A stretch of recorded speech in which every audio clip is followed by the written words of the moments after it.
l'accessibilité des médias, j'en parle comme aussi des médias du titre.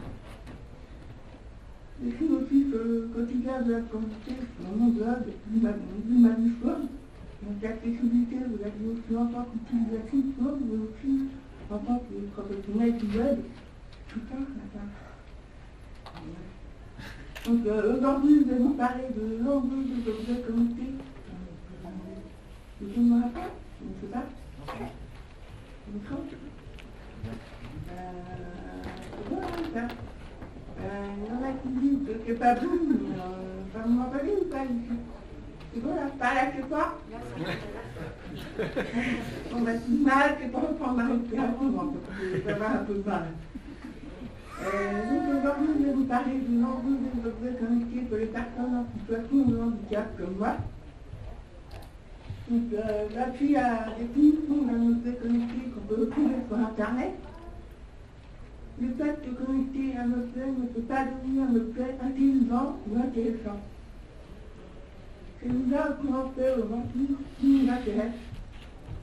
Ces objets peuvent aussi communiquer entre eux. Du coup, on en arrive à Internet des objets connectés. L'Internet des objets est considéré comme la troisième évolution d'Internet.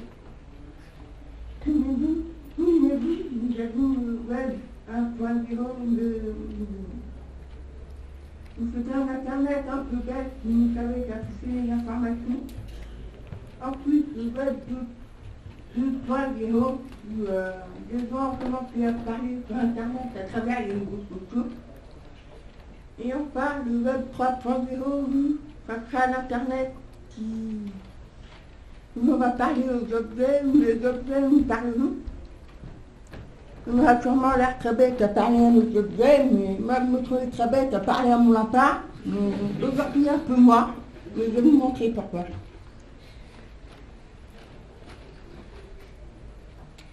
On oublie souvent qu'un objet connecté n'existe pas tout seul. Dans ma définition tout à l'heure, on met en avant la connexion sans fil en oubliant l'importance des trois autres éléments. Un objet connecté se compose d'une interface, les données sur le cloud et l'utilisateur. L'objet connecté n'est que la partie visible de l'iceberg car c'est la plus récente. L'Internet se concrétise par l'objet et c'est ce qui donne ce côté magique. Internet n'est plus virtuel mais un objet réel du quotidien. J'ai essayé de séparer les visages. Il y en a deux. L'utilisateur se mesure lui-même s'il essaie d'interagir avec son environnement par le téléphone, la voiture, la maison, l'ordinateur, la télévision. L'objet connecté prend toute son importance parce qu'on en fait. L'utilisateur est bien au centre, mais c'est aussi un consommateur. Si on nous en parle tous les jours dans les médias, c'est que c'est un élément incontournable. Un marché en plein essor. 7% pour les caméras, 56% pour les smartphones, 24% pour les tablettes, 13% pour les box. C'est un marché en plein essor, mais les grands acteurs du marché, donc Google, Apple, Microsoft, représentent déjà 85% du marché. Ces trois acteurs sont en pleine compétition. Ils rachètent tous les projets qui émergent et c'est un signe qui ne trompe pas. Les objets qui font le buzz. Vous connaissez tous la montre, le smartphone, la balance, les lunettes. Tout ça, pour l'instant, ça donne une impression que c'est du gadget pour les geeks passionnés de technique. Mais c'est pas ce qu'on croit, les geeks, c'est pas la cible du marché. Les objets connectés, c'est déjà 25% des Français qui ont déjà un objet connecté. Comme pour le téléphone mobile, Un quart des transferts devient un objet connecté. Donc il y en a 23% pour faciliter le quotidien, 21% pour surveiller leur santé, 20% pour se déplacer et 14% pour se protéger. Et ces chiffres sont extraits d'une étude du synthèque numérique qui est paru en 2014. Le développement des objets connectés est un progrès pour 84% des Français. Comme pour le téléphone mobile, on ne connaît pas les usages finaux, même si vous voyez sur cette étude du synthèque. Tout le monde a sa petite idée, même si on ne sait pas encore vraiment les utiliser. Récemment, le gouvernement en a fait un plan d'action. Donc, on attend de voir ce que ça va donner. Maintenant, on va faire un test. Donc, vous êtes une personne handicapée, enfin, en situation de handicap, excusez-moi. Vous allez dans un établissement scolaire un peu loin de chez vous. On vous propose 2 choix pour y aller. Donc, premier choix, un moyen de transport du quotidien. Donc, ça, c'est le premier choix. Le choix numéro 2 est un moyen de transport adapté. On va passer au vote. Donc, je vous propose de voter. Donc, qui prendrait le choix le moyen de transport au quotidien, du quotidien, pardon. Mentez pas, c'est juste un test. Hein. Et qui prendrait le choix numéro 2, un moyen de transport adapté. D'accord, merci. Qui a dit que le quotidien n'était pas beau? Qui a dit que le quotidien n'était pas marrant, beau ou sexy? Le moyen adapté, c'est souvent une aide technique médicale, moche et pas marrant. Quand on n'a pas besoin de réponse médicalisée, on peut toujours le raccourci entre le handicap et le médical. Moi, petit, c'est mis dans boulot, pas mal mieux que là, et franchement, on n'entendait pas mis dans le boulot, ça. Et dans le même identité, il y a des hommes à l'hôpital. Oui, c'est pas besoin. C'est pas... Là, c'est pareil. Et pour les aides techniques et les objets connectés, c'est pareil. Qu'est-ce qui m'a amené à m'intéresser aux objets connectés? C'est que mon réveil un peu spécialisé pour les sourds malentendants qui flappent et qui vibrent, pour pouvoir me réveiller le matin, il est tombé en panne et je me suis renseigné, j'arrive plus là. Il coûtait 300 €, ça me coûtait 300 € pour atteindre. Tu vois, pour moi, le porte-monnaie, là, je me suis dit, je vais me renseigner, les choses, elles vont peut-être évoluer, donc bon.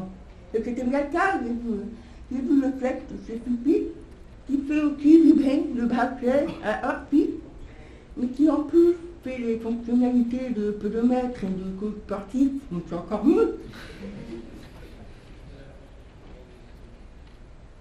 Enfin, si on a un système médicalisé, un équipement grand public, non seulement le pays moins cher, mais mon mari et mon fils en profitent. C'est encore mieux. C'est pas une genre réservé aux handicapés. En plus, la possibilité de faire évoluer le matériel, c'est pas complètement verrouillé, c'est moins cher. Finalement, le choix des objets connectés à la place de l'aide technique pour mon quotidien, c'était de faire des économies, des utilisations plus variées, et surtout ne pas être différente des autres avec des objets sexy et design qui ne m'excluent pas. Je ne suis plus une personne handicapée, mais une fille qui est branchée avec des objets à la mode. On fait ça. Pour résumer ma pensée, les objets connectés sont un facteur d'inclusion. Voilà mes objets du quotidien. Je ne suis pas plus équipée que ça, mais mes objets connectés sont souvent reliés à des capteurs domotiques ce qui me permet d'avoir des informations qui m'aident au quotidien. Je n'ai pas encore eu d'incendie, mais moment je serais avertie si ça doit m'arriver. Quand quelqu'un sonne à la porte, non seulement je suis prévenue par la lumière, mais aussi par les messages, par Twitter, par mail. Et là, tous les mots, ça sonne aussi. Parce que quand mon facteur il sonne à la porte, c'est toute la maison qui se met à clignoter. Alors qu'il vient de sonner. Et il y a bien plein d'autres objets que j'aimerais essayer, mais malheureusement, je me suis fait une petite liste au Père Noël, en premier dans ma liste, et Google Glass. Et pas pour passer les sous-titres au cinéma sur mes lunettes, mais pour au moins avoir l'information tous les jours. Imaginez recevoir les alertes vocales de la SNCF. Vous les entendez, vous entendez ce qu'il dit, le petit monsieur dans son micro. Moi, je n'entends pas. Donc, comment avoir l'information tous les jours là? Par exemple, j'ai un autre exemple aussi. Vous êtes ici à vélo. J'ai enfin un GPS accessible. Vous avez la voix de la dame qui vous dit « Ah ouais, cadeau !» Maman, dans la piste, tu vas me dire « Ah bon, cadeau !» Ensuite, connecter mon robot aspirateur, pour pouvoir le commander à distance. Et ça, c'est pas parce que... Et ça, c'est pas parce que je suis sourde. Mais parce que je suis une femme, et parce que l'aspirateur, pas un homme, c'est la croix et la bannière. Donc je fais un panorama d'utilisation des objets par type de handicap, donc pour les malentendants, aveugles et malvoyants, et personnes à mobilité réduite.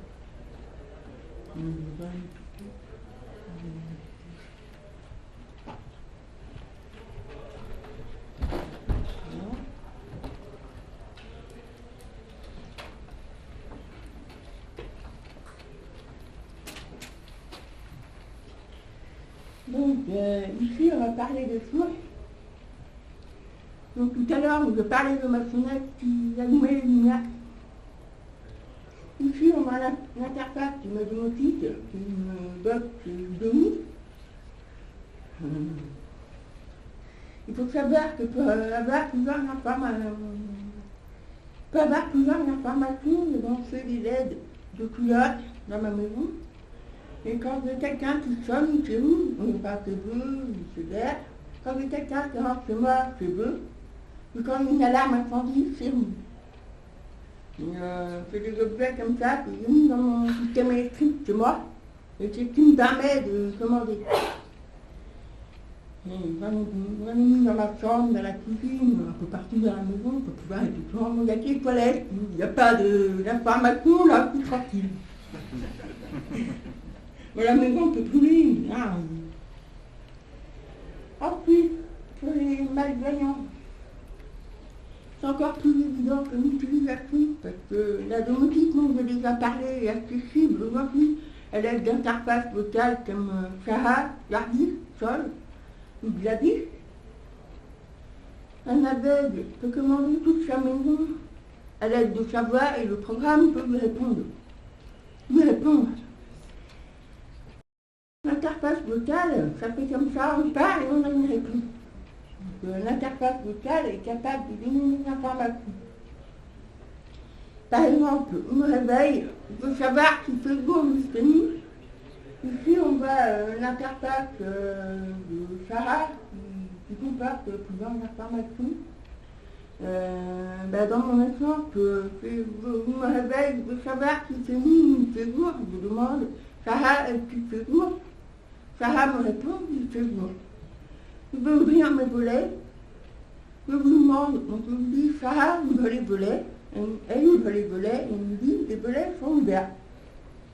Donc je me lève, et pendant mon petit déjeuner, n'oubliez pas, je suis une personne aveugle dans cet exemple. Pendant mon petit déjeuner, je me demande d'allumer la télé. Sarah allume la télé. Sarah me met BFM. Et donc pendant mon petit déjeuner, j'écoute la télé.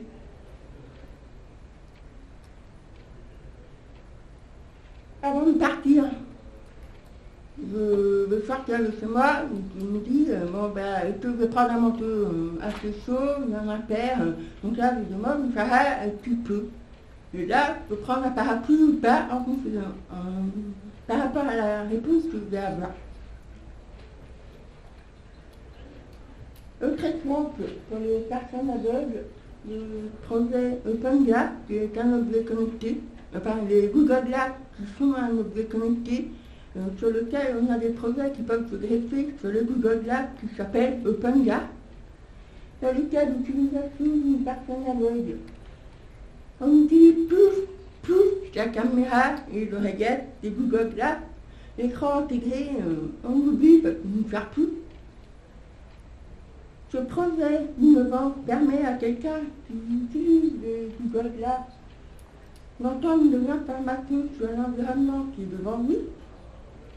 Il lui permet aussi de reconnaître les objets qui ont été intégrés au préalable dans une base de données personnelles. Et c'est un projet c'est une fonction qui s'appelle le matos. Cette fonction permet aussi de reconnaître vos céréales, vos livres, vos médicaments.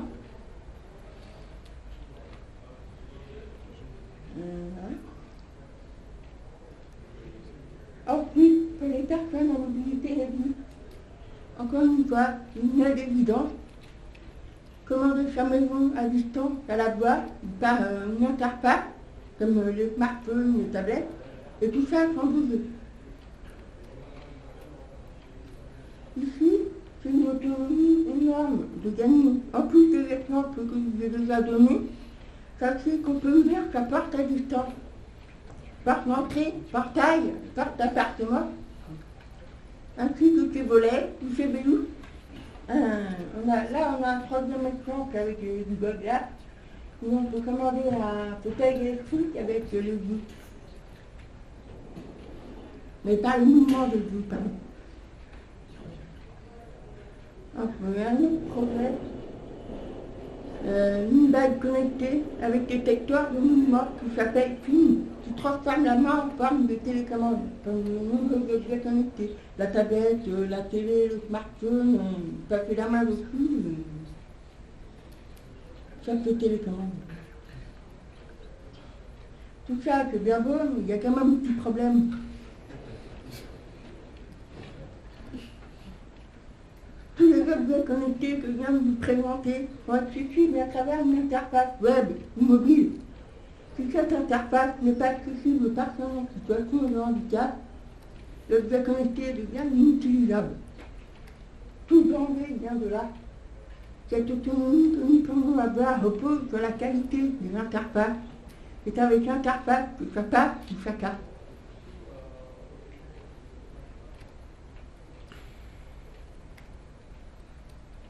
En dominant la page web, je parlais du sous-titrage sur un marché potentiel de vidéos sur le web.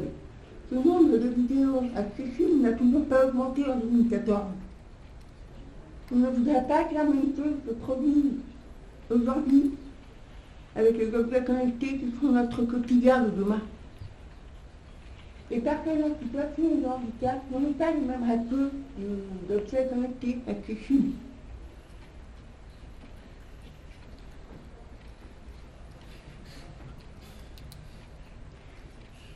Les objets connectés nous apportent une meilleure autonomie, un tarif plus abordable et une inclusion plus importante. Mais il faut une interface universelle. Pas d'accessibilité, pas d'intérêt, pas de pain, pas de chocolat. Et sinon, tu as la part. Merci pour votre attention.